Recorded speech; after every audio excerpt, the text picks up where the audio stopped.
All right, we're on the road into the campsite in about 10 more minutes, or a little bit more, over 10 minutes to get to the official campsite. Beautiful road, so pretty. I don't know if we're catching any of this through the window. But yeah, super nice. Beautiful drive. Gosh, I can always forget how pretty it is out here. It's only an hour away from my house. We need to come out here more. This is such a beautiful part of the country. Yeah, I'm just blown away on this drive every time, especially when it opens up into the lakes back here. There's a bunch of reservoirs and lakes behind me, like 3 or 4 of them, including this one, and it's so pretty. Big valley with huge green mountains. Oh, so nice. And it's so green, so green. Yeah. All right, so we'll see what we get when we're here.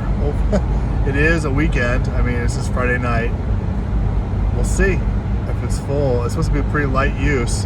Again, with the conflicting information on the internet, it might scare a lot of people away. Like, well, if I have an RV, I'm not coming here. So we'll see.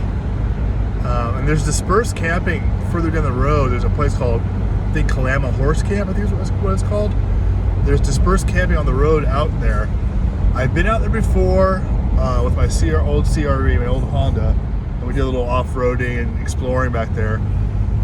The sites are either right off the road. I kind of don't really want to camp right off the road because, you know, hearing cars in the middle of the night and stuff might wake me up. I don't know. But you kind of like want to be out by yourself in a nice little camp spot.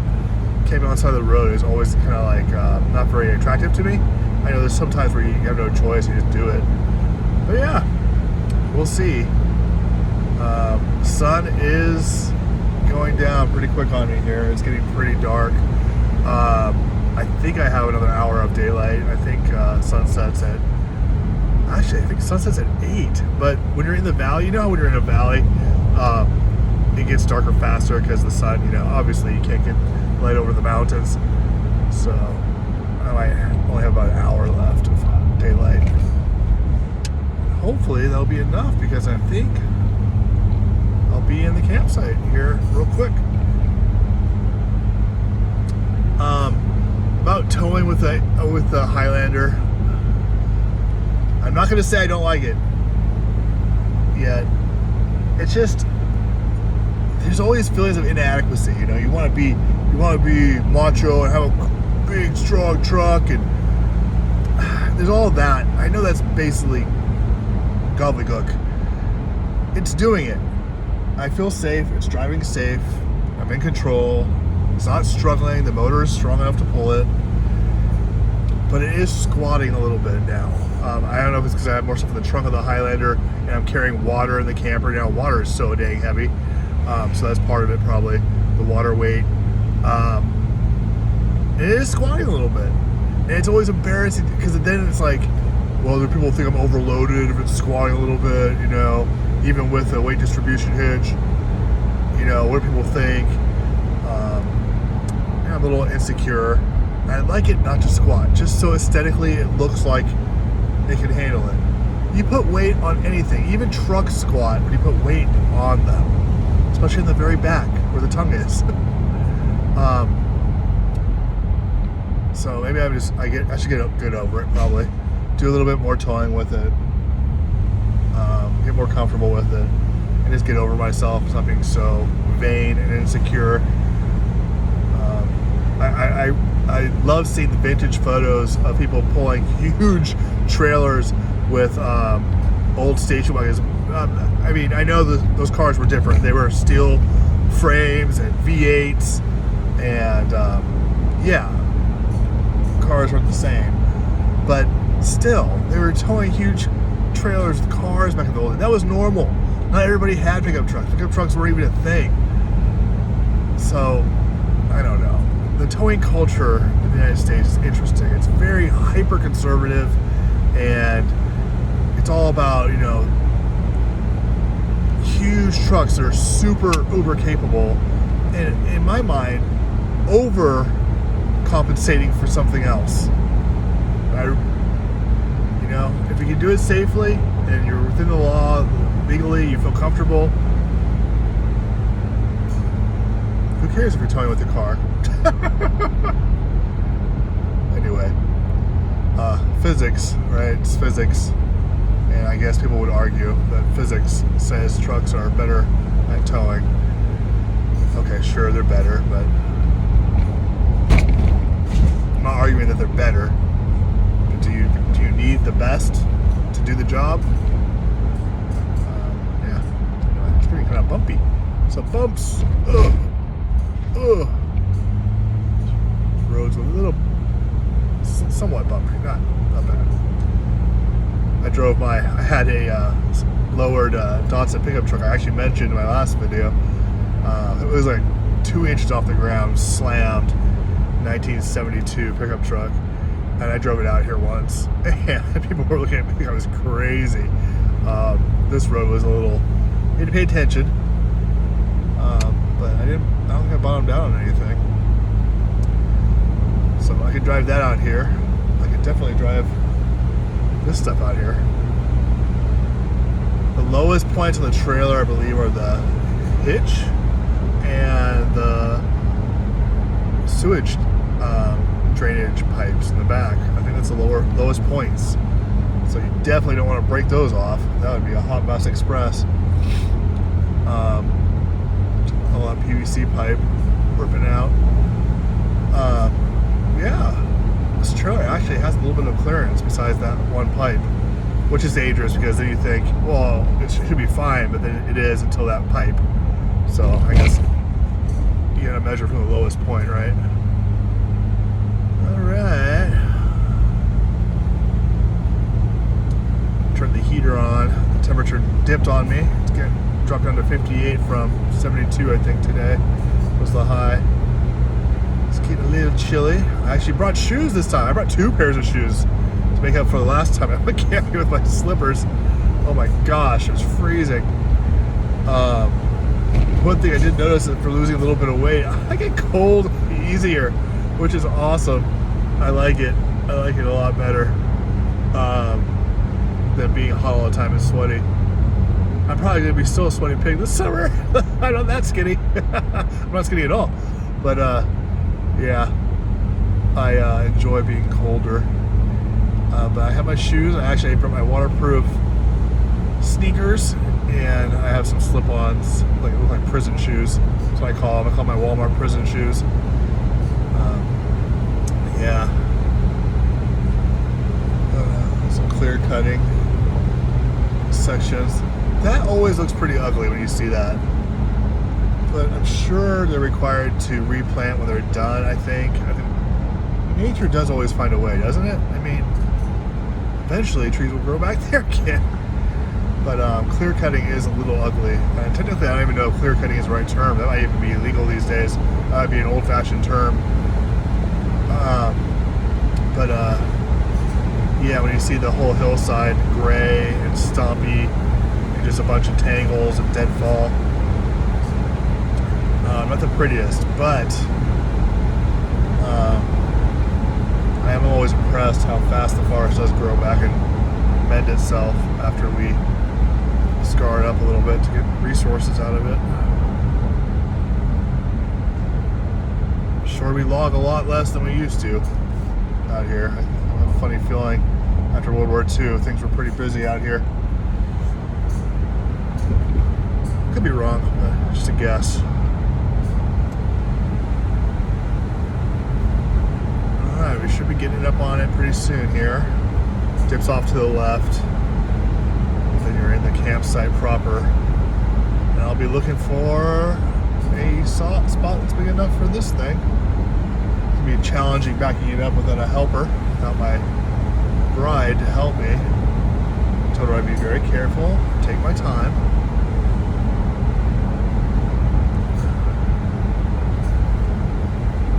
It'd be very embarrassing to tell her I put this first scratch on the camper. So I'll be very careful. Look, I see the lake down there. I can see it. Oh yeah, I do. Pretty. We're very close, very close. It's nice that this road is paved. Bumpy but paved. I don't know if you could hear that in the background, the jingle jangle noise, the metal tin noise. The safety chains have, I'm sure because of our wonderful government protecting us, these dog tag like tags on them. I'm sure it's to say they're certified safety chains, checked by inspector number 12. And yeah, okay, don't get me started on that. And I left them on there, and now they're bugging me. I'm like, Merril Lake, campground and day use area, open. A little tight squeeze, but I left them on, but now I'm ready to take them off. I'm like, there is a gate, but it's open. Hopefully they don't shut it. Well, I guess if I'm camping in, I guess they can shut it if they want. Now it's gravel, but very well graded. Speed limit 5 miles per hour. Slight grade going downhill here. Tiny grade. Yeah, I'm taking those things off. Well, the first thing I'm going to do in camp. Those dog tags, they're going. Oh, I see people already. Okay, bad sign. That was the spot too I was going to try to get into. What I saw on the interwebs. Got 3 cars in there. Campground to the right. Okay, campground to the right. Oh, launch to the left. It's bathrooms. Ooh, I see a bunch of cars. Let's see. There's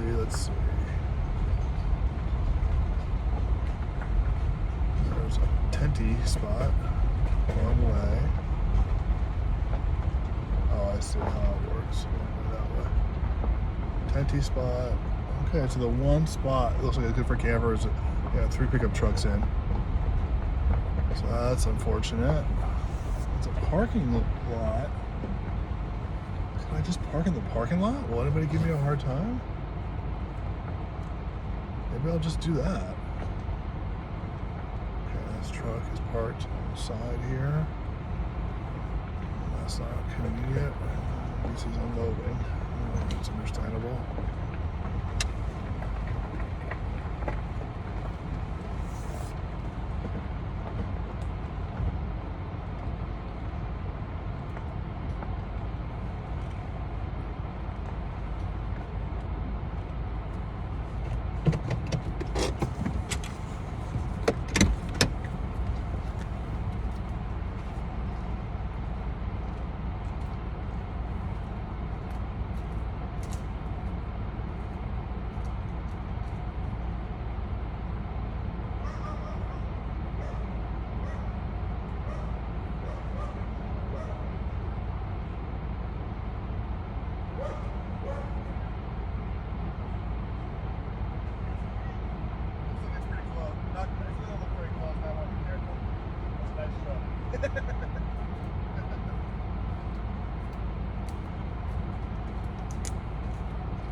Thank you.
I was still filming. It's funny. Okay, I'm gonna go. I think I'm gonna park right here in the parking spots. I guess you never know until you get told otherwise. Kind of ask for forgiveness kind of thing. I like this. Toilets over there. Might be water somewhere. No, they have water. I think I'm gonna park here.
All right, well, more people are showing up Friday night.